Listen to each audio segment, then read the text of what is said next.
Sa mismong kaarawan nga nitong si Junior Jordan, sinabi at inilahad na nga ni Shira at tinanggap na rin ni Jordan ang alok nito na kasal.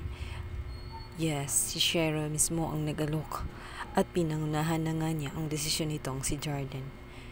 Nagwagi ang panglalaso ni Shira sa utak nitong si Jordan kung kaya tinanggap na nga niya ng tuluyan sa buhay niya itong si Shira at hindi na siya umaasa na magkatuluyan pa silang muli o magkabalikan pa nitong si Christy. Tinanggap niya ang lahat-lahat. Kahit wala na sila nitong si Christy ay hindi maipagkakaila ni Christy na nasasaktan siya sa kanyang mga narinig.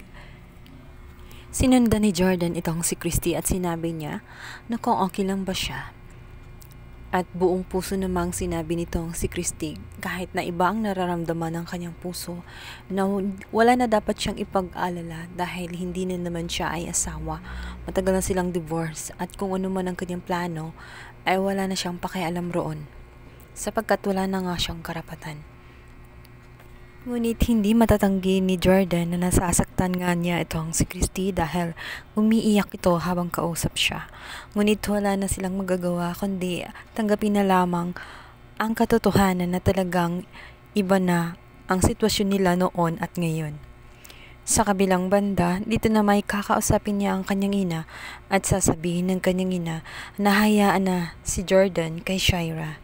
Maigi niyang gawin ay buksan ang kanyang puso sapagkat mayroon namang isang lalaki na willing siyang mahalin at tanggapin ng buong buo. Dapat na niyang bigyan ng pansin ito ngang si Leon. Dito nga ay makapag-isip ng husto itong si Shira at tama nga ang kanyang ina. Hindi na dapat parusahan pa ang kanyang puso at igulong sa pag-ibig kay Jordan, lalo na't wala na nga itong pagkakataon pa at hayaan na lang na tuluyang makaalis sa kanya itong si Jordan. Dito nga'y maisipan na nga niya na tanggapin na lang ang alok nitong si Leon at bigyan ng pangalawang pagkakataon upang patunayan na talagang karapat dapat mahalin nga itong si Leon. Tuwang-tuwa nga si Leon sa mga nangyayari dahil umayon lahat sa kanyang mga plano.